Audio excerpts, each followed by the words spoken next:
What's up everybody? Ayo, gimana kabarnya? Sehat-sehat kan? Kali ini gue Dawang bakal ngebahas sekilas humas, bea, dan cukai. Nah, sebelum kita mulai nih ngebahas apa itu humas, bea, cukai, bagaimana sih apa aja yang mereka kerjakan, gue mau tanya nih ke kalian. Kira-kira kalian tahu nggak sih bea cukai itu sebenarnya apa? Coba kalian tulis di komen di bawah ini. Coba, menurut kalian sebelum mendengarkan video ini, kalian komen dulu. Bea cukai itu apa sih? Atau bea cukai itu sebenarnya institusi yang ngapain sih?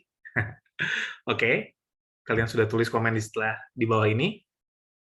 Jadi kalian boleh mengikuti kelas singkat kita kali ini.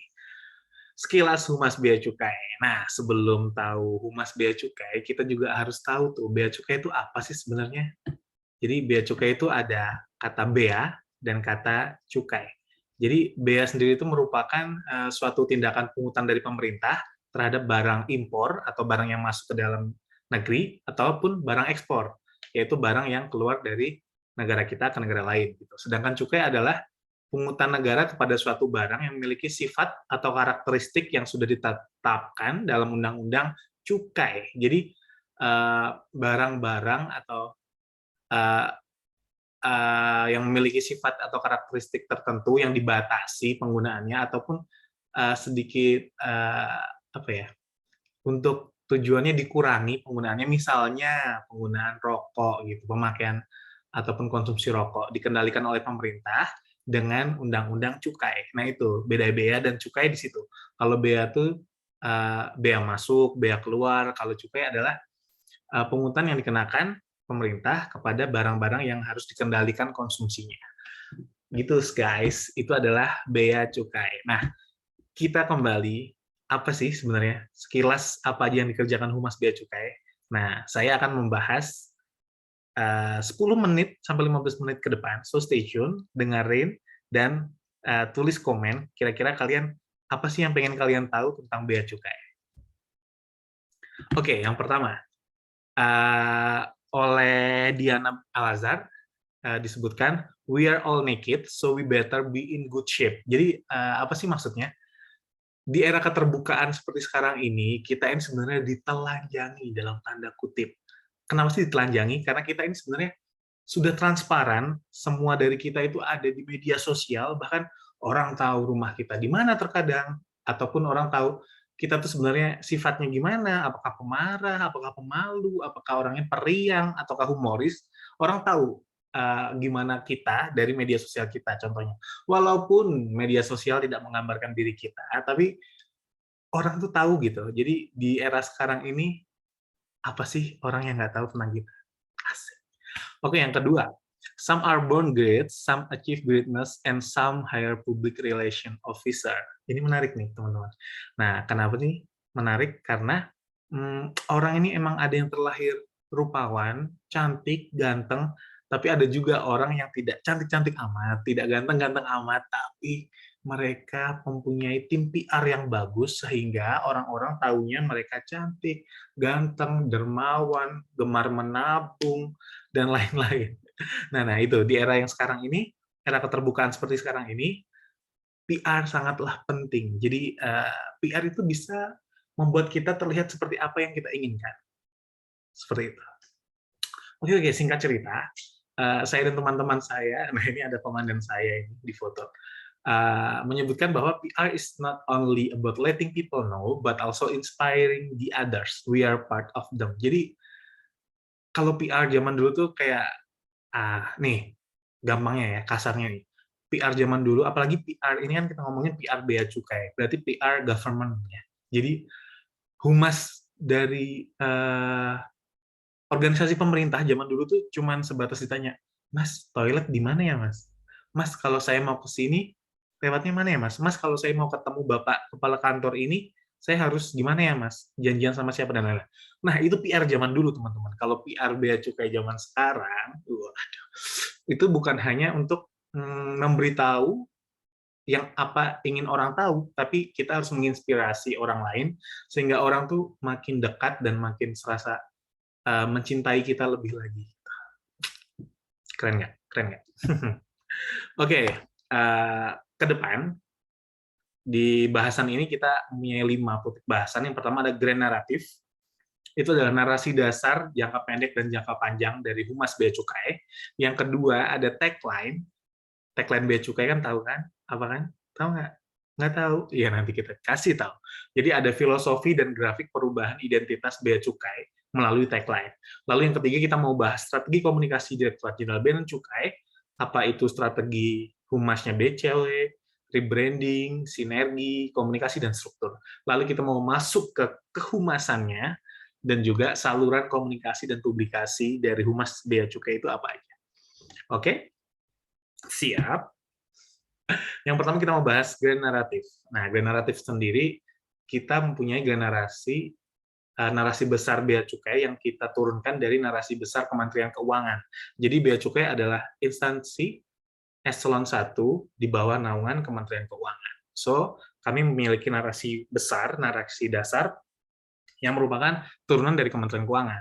DJBC sebagai instansi garda depan, saya mohon izin membaca karena takut salah nih titik komanya. DJBC sebagai instansi garda depan yang dapat diandalkan dalam pengawasan dan pelayanan dengan segenap kekuatan tenaga, memiliki optimisme dan agresivitas untuk semakin baik dalam memberikan kepastian dan rasa aman kepada masyarakat guna memenuhi harapan dan memperoleh kepercayaan tinggi dari masyarakat. Nah, kalau grand naratif emang bahasanya sedikit tinggi, teman-teman. Jadi DJBC sebagai instansi garda depan diharapkan mampu mampu bekerja secara maksimal, terutama dalam bidang pengawasan dan pelayanan, yang merupakan tugas sebagai instansi yang ada di garda depan, teman-teman. Jadi DJBC ini diharapkan mampu menjadi pintu masuk ataupun kalau kata ini kan kalau bahasa tingginya nih, kalau bahasa rendah-rendahnya kalau yang biar saya paham gitu. Jadi misalnya kita ada di komplek perumahan, nah bea cukai ini ada di gerbang perumahan itu sendiri gitu. Jadi seperti satpam kompleks, kami terus ada dalam sisi pengawasan dan pelayanan sehingga masyarakat merasa aman dan percaya kepada kami, sehingga harapan dan rasa aman itu diperoleh oleh masyarakat dan berharap bea cukai mampu bekerja secara maksimal gitu. Lalu untuk jangka pendeknya tahun 2016 hingga 2021 sebenarnya bea cukai itu ingin meningkatkan citranya dan meningkatkan liking atau kesukaan para stakeholder terhadap bea cukai itu sendiri. Lalu untuk jangka panjangnya, bea cukai ingin mendorong aktif stakeholder terhadap setiap kebijakan DJBC sehingga tercapainya kemakmuran rakyat Indonesia. Jadi untuk jangka panjang ini sebenarnya bea cukai ingin setelah masyarakat menyukai bea cukai ingin masyarakat itu berpartisipasi dengan aktif sehingga terciptanya hubungan yang baik, kerjasama yang baik antara masyarakat dan bea cukai itu sendiri. Nah, selanjutnya kita membahas tagline, teman-teman. Tagline bea cukai itu yang baru muncul atau baru diresmikan tahun 2017 akhir. Nah, melalui Kep Dirjen 770 BC garing 2017 tanggal 29 Desember 2017, Bea Cukai mencanangkan tagline Bea Cukai makin baik. Apa sih sebenarnya Bea Cukai makin baik itu? Nah, makin baik ini sebenarnya kami merumuskan dengan harapan. Yang pertama adalah challenging, stakeholder engagement, moving forward. Jadi ini juga ada kata-kata makin baik ini berdasarkan sejarah-sejarah masa lalu yang ada di Bea Cukai. Jadi kami ingin moving forward, future looking, dynamic, process, honest and not overconfident. Ya, ini kenapa not overconfident? Karena ini makin baik, bukan bea cukai terbaik, bukan bea cukai yang paling baik, bukan, tapi bea cukai makin baik. Jadi kami honest, jujur, dan tidak overconfident. Yang kedelapan adalah adanya optimism di sana dan continuous improvement. Jadi bea cukai makin baik ini bukan hanya sekarang, tapi seterusnya. Jadi bea cukai akan staging gitu, akan makin baik hari demi hari. Oke, tujuannya apa sih sebenarnya? Tujuannya itu menyampaikan informasi, mempengaruhi orang lain, menghimbau orang lain, memotivasi orang lain, dan menyadarkan masyarakat bahwa bea cukai itu makin baik loh dalam pengawasan dan pelayanan. Oke, nah ini adalah grafik perubahan identitas. Kalau boleh izin, saya izin memakai apa yang sudah kita sama-sama ketahui, yang Nike punya, perusahaan Nike punya, Just Do It. Just Do It itu juga dicanangkan bukan hanya semalam, teman-teman. Namun dengan berproses, Nike Just Do It itu dikenal oleh masyarakat luas hingga sekarang. Dan sampai saat ini, ketika kita hanya melihat grafik naik ke atas, kita udah tahu itu Nike. Itu adalah proses yang panjang, dan ini harapan Bea Cukai, Mas Bea Cukai juga, Bea Cukai makin baik ini, semakin ke depan awareness levelnya itu semakin tinggi, teman-teman. Jadi kalau sekarang kita masih di stage Bea Cukai makin baik mengawasi dan melayani, mungkin nanti ke depannya Bea Cukai makin baik itu akan menjadi trademark Bea Cukai itu sendiri, dan ketika orang berkata makin baik, oh pasti itu Bea Cukai. Mungkin ke depannya kami akan berharap seperti itu. Itu adalah di involvement stage. Setelah ada public education stage, ketika awareness levelnya sudah tinggi dan Bea Cukai makin baik, sudah dikenal dan dirasakan oleh masyarakat. Lalu strategi komunikasi, di sini ada 3 ya teman-teman. Yang pertama adalah stakeholder engagement. Jadi interaksi antara DJBC dengan stakeholder ini dirasa sangat perlu, dan masyarakat yang dapat berpartisipasi aktif dan berkomunikasi secara interaktif dengan DJBC untuk perbaikan kinerja ini dirasa perlu oleh DJBC, dan strategi komunikasi DJBC mengarah ke sana. Lalu yang kedua adalah communication intelligence. Kenapa ada communication intelligence? Karena sekarang ini teman-teman, data itu menjadi kunci dari keberhasilan strategi apapun. Jadi dengan adanya communication intelligence, proses pengumpulan data, analisis, monitoring, evaluasi, dan sebagainya, kita Bea Cukai dapat menyusun strategi komunikasi yang baik dan benar, sehingga nantinya opini publik itu akan baik untuk Bea Cukai. Lalu yang terakhir ada public opinion building. Jadi ini adalah pembentukan opini publik untuk citra DJBC, teman-teman, dan masyarakat diharapkan mengetahui, mengenal, dan memahami kinerja dan isu terkini dari DJBC. Oke, selanjutnya Bea Cukai juga rebranding, teman-teman. Jadi Humas Bea Cukai itu bukan hanya diam saja, makin baiknya kita gimana ya, tapi makin baiknya itu kita harus melakukan banyak hal. Yang pertama adalah rebranding. Kenapa rebranding? Rebranding perlu karena kita harus membranding ulang hal yang sudah kita lakukan, dan kita harus selalu berkembang mengikuti perubahan zaman. Yang pertama, rebranding yang dilakukan oleh Bea Cukai memiliki rebranding yang dilakukan Bea Cukai memiliki 5 pilar. Yang pertama adalah service, dan service ini Bea Cukai dalam pelayanan ingin just in time, teman-teman, dan transparan. Lalu pilar yang kedua adalah facilitation. Di fasilitasi ini Bea Cukai mengedepankan isi akses ataupun akses yang mudah, misalnya ingin membuat izin berusaha tentang cukai misalnya. Jadi NPPBKC misalnya. Jadi prosesnya untuk mendapatkan izin itu dipermudah dan apa ya teman-teman, diasistensi seperti itu. Jadi lebih mudah lah seperti itu. Lalu ada community protection. Jadi kita mengharapkan people know our work. Jadi ketika kita sudah memberantas narkoba, sudah menangkap penyelundupan narkoba, ataupun kita sudah menangkap rokok-rokok yang tidak berpita cukai, rokok-rokok palsu, sehingga masyarakat harusnya semakin mencintai Bea Cukai karena mereka tahu kinerja Bea Cukai yang semakin baik. Lalu pilar yang keempat adalah revenue. Kami berharap Bea Cukai mampu terus untuk mencari ataupun dapat mengumpulkan penerimaan negara secara optimum dan fair. Sedangkan yang kelima, untuk institusional, sama seperti community protector, kita juga harus, orang-orang itu juga harus tahu nih secara institusi, gimana sih kinerja Bea Cukai, seperti itu.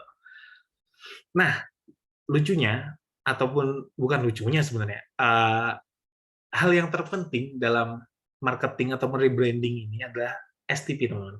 Segmenting, targeting, positioning. Nah, target segmen kami sekarang sudah masuk ke generasi Y atau Y. Generasi Y ini kalau kita sebut milenial atau Peter Pan generation atau eco boomers. Jadi anak-anak ini tuh sekarang adalah anak-anak yang menjadi target pasar kami gitu, teman-teman.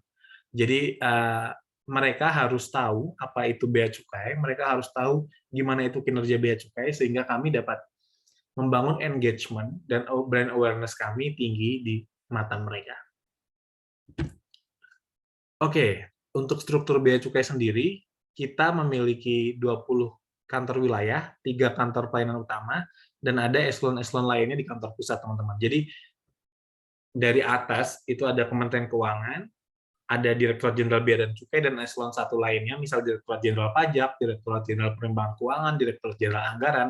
Nah, kami ada Direktorat Jenderal Bea dan Cukai, membawahi beberapa kantor. Nah, itu menjadi tantangan tersendiri, teman-teman. Jadi, kami memiliki 132 unit kehumasan di kantor pelayanan yang tersebar di seluruh daerah di Nusantara. Nah, ini adalah peran unit kehumasan bea cukai di seluruh Indonesia. Jadi, ketika humas pusat memiliki suatu agenda, itu akan disebarkan melalui wilayah kantor pelayanan umum, dan wilayah juga menyebarkan ke kantor pelayanan, masing-masing kantor pelayanan, sehingga arah dan kebijakan, analisis dan monitoring media, publikasi, siaran pers, pengelolaan sosial media, sosialisasi, layanan informasi, bahkan manajemen krisis, teman-teman, akan terpusat dan akan menyebar melalui jaringan-jaringan tersebut. Ini adalah protokol Pokemon yang kami kembangkan. Yang pertama adalah pesan. Pesan itu ada beberapa, ya teman-teman, ada dari sosial media, dari berita, dari email, dari peraturan baru, database. Nah, berlanjut ke olah. Jadi berita tadi ataupun peraturan baru tadi harus diolah melalui apa? Melalui analisa berita, melalui analisis media sosial, strategi publikasi, dan akan dikemas dengan cara yang banyak, teman-teman. Ada, kita misalnya bisa sosialisasi melalui radio, kita bisa membuat iklan layanan masyarakat yang akan nanti dicetak secara baik itu dicetak, baik itu disebarkan secara online, ataupun kita bisa memakai media yang berbayar, teman-teman, di luar sana. Nah, setelah dikemas, pesan yang telah diolah tadi akan kita pantau efeknya, teman-teman. Jadi efeknya apakah positif, negatif, netral, mereka sudah memahami bea cukai atau belum, sehingga nanti kita dapat melakukan monitoring di akhirnya. Jadi ketika sudah di akhir, kita harus mengevaluasi, teman-teman, apakah berita negatifnya sudah turun, apakah kebijakan dan peraturan yang baru ini sudah tersampaikan kepada masyarakat, atau bahkan kita survei citra bea cukai ini, apakah semakin baik, atau bagaimana, seperti itu. Itu adalah protokol Pokemon yang kami lakukan di Humas Bea Cukai. Nah, ini adalah sistem informasi, teman-teman, yang kami punyai. Yang pertama adalah ketapel, skop, kendi, dan kompor. Nah, kita mau bahas satu-satu. Ketapel. Ketapel itu adalah keranjang berita dan pelaporan. Jadi, kami memiliki suatu sistem yang dapat mengumpulkan atau menjadi sebuah database bank center. Isinya adalah berita-berita yang ditulis oleh teman-teman di kantor pelayanan di daerah-daerah, sehingga nanti akan terpool di kantor pusat, teman-teman, sehingga akan bisa dilakukan filtering dan editing. Jadi akan ada penulis dan editor di kantor pusat yang akan menyeleksi berita-berita yang sudah ditulis oleh para pegawai ataupun siapapun di daerah, sehingga nanti kami dapat mempublish melalui media internal dan eksternal. Contohnya kalau berita internal itu masuk ke website DJBC, lalu untuk media eksternal akan kami sebarluaskan ke pemberitaan eksternal. Contohnya media online ataupun media cetak yang ada di sana. Tentunya kita menargetkan tier 1, teman-teman. Baik, yang kedua adalah skop. Skop ini apa sih? Skop ini kolase komunikasi publik. Jadi rencana-rencana publikasi yang ada di kami itu kami kolasekan, kami kumpulkan, sehingga kami dapat memiliki rencana komunikasi publik selama setahun ke depan. Seperti itu. Jadi di sini adalah database kami dalam menyusun rencana pelaksanaan komunikasi publik kami. Lalu ada keranjang data dan informasi, teman-teman. Ini baru, teman-teman, di Humas BC. Kenapa? Karena adanya permintaan untuk melakukan pendataan dalam banyak hal, teman-teman. Ada yang misalnya nih, daftar penghargaan yang diterima. Jadi pegawai-pegawai yang menerima penghargaan itu harus direkam penghargaannya, sehingga nanti ketika orang itu mencari, terekam di kendi ini, teman-teman. Dan juga inovasi, misalnya inovasi-inovasi dari berbagai macam sumber ya, teman-teman. Misalnya ada teman-teman kami di daerah, gitu. Bea Cukai Merauke memiliki inovasi membangun sistem yang baru, yang lebih cepat, yang lebih akurat, dan lebih dapat diandalkan. Nah, inovasi ini harus direkam, teman-teman, sehingga kami dapat memantau inovasi-inovasi mana yang dapat digunakan, yang dapat dipelajari, ataupun dapat diterapkan secara nasional, seperti itu. Lalu ada kompor. Kompor ini adalah kompilasi profil orang, teman-teman. Ini bagian dari komunikasi intelligence yang tadi. Jadi, kompilasi profil orang ini, kami menyusun orang-orang siapa saja yang berkepentingan dengan bea cukai dan seberapa besar power-nya, teman-teman. Jadi ketika orang ini muncul di pemberitaan, kita tahu, oh orang ini selalu ngomongin tentang bea cukai, bea cukai, bea cukai. Orang ini siapa sih? Apakah tukang becak, apakah DPR, apakah influencer? Nah, jadi kita juga apa ya, teman-teman, gambarkan seberapa power orang ini. Nah, dapat ditunjukkan di sini. Ketika orang yang memiliki power besar dan interest besar tentang bea cukai, dia akan ada di sebelah sini, teman-teman. Katakanlah misal Pak Abdillah Ahsan ini, dia ada di 6, teman-teman. Karena powernya mungkin bukannya DPR dan lain-lain, tapi dia memiliki interest yang sangat besar terhadap bea cukai. Seperti itu. Oke, saluran komunikasi dan publikasi dari Humas Bea Cukai itu apa aja sih? Yang pertama, kami punya website, teman-teman. Tentu saja ini dikelola sendiri, dan di website ini sebenarnya yang paling penting adalah pengguna jasa kami, stakeholders kami yang ingin selalu memantau kurs misalnya dalam pembayaran mereka. Jadi mereka selalu memantau kurs yang ada ataupun kurs yang sedang dipakai saat ini, mereka akan datang ke website kami, teman-teman. Dan ada banyak berita internal di sana. Lalu media sosial, kami punya apa aja sih? Ada Instagram, Facebook, Twitter, dan juga YouTube. Nah, ini cukup menarik, teman-teman. Angkanya cukup besar jika dibandingkan media sosial kantor pemerintahan yang lain.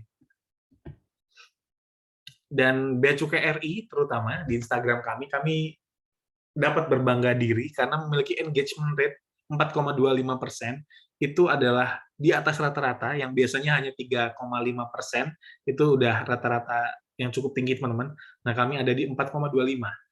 Ini juga berkat kerja keras dari teman-teman pengelola media sosial dan admin-admin Bea Cukai RI, dan juga para kreator, teman-teman. Para kreator untuk konten, bisa dilihat di sini, kami juga membuat feed terasa nyaman dengan warna yang kami ubah, kami sesuaikan, dan juga ada single message melalui gambar, teman-teman.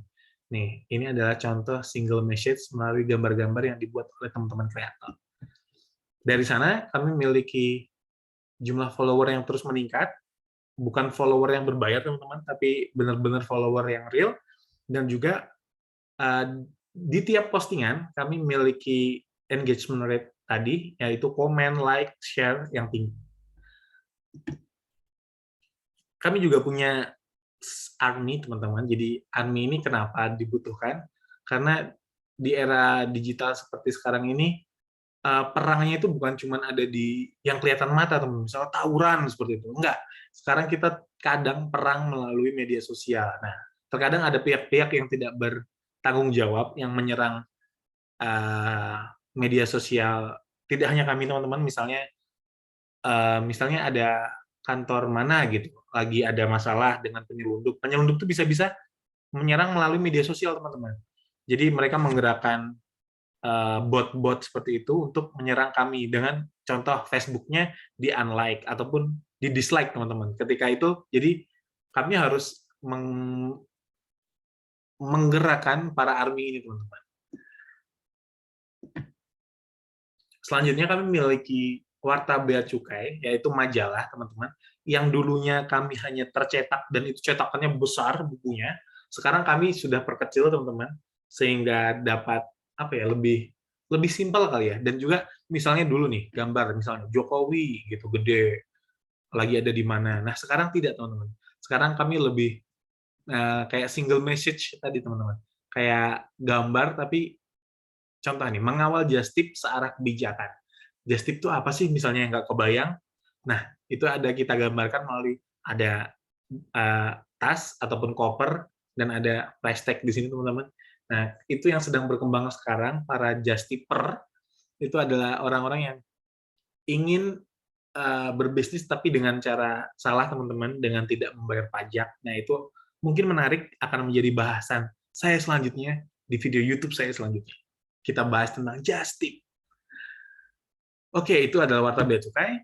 Selanjutnya ada Lokal Wistara, Museum dan Perpustakaan Bea Cukai. Jadi bukan hanya Pemda DKI teman-teman yang memiliki museum dan perpustakaan, di Bea Cukai juga ada. Jadi teman-teman yang ingin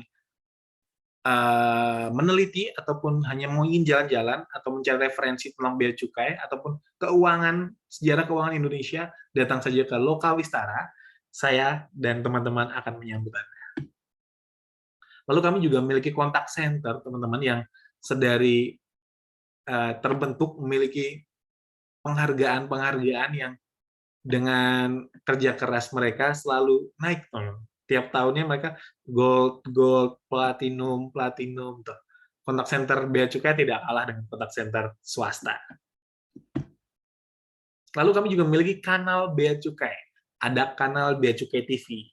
Nah, di sana walaupun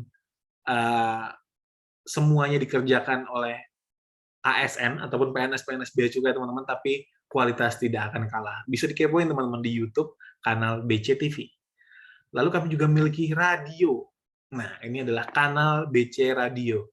Jadi buat teman-teman yang ingin mendengarkan radio atau sedang dalam perjalanan ke kantor dan pagi-pagi mengantuk ketika menyetir mobil, kalian bisa streaming kanal BC Radio karena di sana ada inspirasi pagi, ada smart check, insight yang menarik, dan Bu Menteri juga pernah loh teman-teman siaran di sini. Selanjutnya kami memiliki banyak sekali event. Ada event skala nasional yang mengundang Pak Presiden Jokowi. Lalu kami juga memiliki acara dengan para endorser. Misal di sini ada Dewi. Lalu ada beberapa MOU yang kami adakan atau kami susun dengan KL terkait. Lalu ada konferensi pers dan TV show, teman-teman. Kalau ada yang pernah melihat Custom Protection dan Indonesia Border, itu juga dikerjakan oleh tim-tim humas bekerja sama dengan pihak baik itu Net TV dan juga iNews, teman-teman, untuk Indonesia Border. Lalu juga ada media relation. Nah, ini yang penting, teman-teman. Sekarang ini media relation sangat penting karena kita harus berteman baik dengan media. Jadi ketika kita ini memiliki berita, kita bisa menyebarkan berita itu secara eksternal ke teman-teman wartawan. Nah, ini yang menjadi penutup saya pada video kali ini, teman-teman. The most important ketika Anda terjun di dunia PR, yang pertama itu adalah passion and talent. Jadi, seperti apa yang dikatakan oleh Aristoteles, pleasure in the jobs, put perfection in the work. Jadi ketika passion bertemu talent itu, teman-teman, pekerjaan itu menjadi menyenangkan dan dapat menghasilkan produktivitas yang tinggi seperti itu. Lalu ada teamwork and leadership.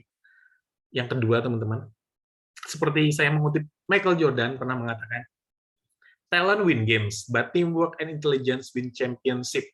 Jadi kita sangat memerlukan teamwork, teman-teman. Jadi bukan hanya talent doang. Kalau talent itu bisa memenangkan sebuah pertandingan, tapi tanpa adanya kerja keras dan kerjasama, talent akan dikalahkan dalam sebuah pertarungan panjang, teman-teman. Yaitu untuk merebut sebuah gelar juara itu bukan hanya diperlukan sebuah talenta, namun juga kerjasama dan kerja keras. Lalu yang ketiga ada kompetensi improvement. Kemampuan itu diciptakan, bukan dilahirkan, kata Pak Denny. Jadi kita semua setuju ya, bahwa kemampuan itu diciptakan dan bukan hanya given, ya walaupun ada kemampuan ataupun talenta-talenta yang luar biasa yang ada sejak lahir, tapi kita harus percaya bahwa kemampuan itu bisa diciptakan dengan kerja keras, komitmen, dan semangat. Lalu yang terakhir adalah creativity freedom. creativity freedom di sini bukan hanya bekerja di luar out of the box ya teman-teman, tapi Pak Denny mengatakan beri ruang, jangan beri garis. Jadi ketika kita diberi ruang, kita akan mengeksplor sebanyak-banyaknya ide yang ada, ide yang kita punya, kita akan terabas sana sini, tapi ada dalam satu koridor. Ada dalam satu koridor ketika kita adalah PR di pemerintahan, ya kan? Walaupun kita memiliki banyak ego, kita memiliki banyak ide, kita juga harus patuh terhadap koridor-koridor hukum misalnya. Nah, itu dari saya. Semoga video ini membantu. Please like, share, subscribe, komen, dan coba tulis ke bawah. Kira-kira kalian mau bahas apa lagi sih? Thank you. Bye.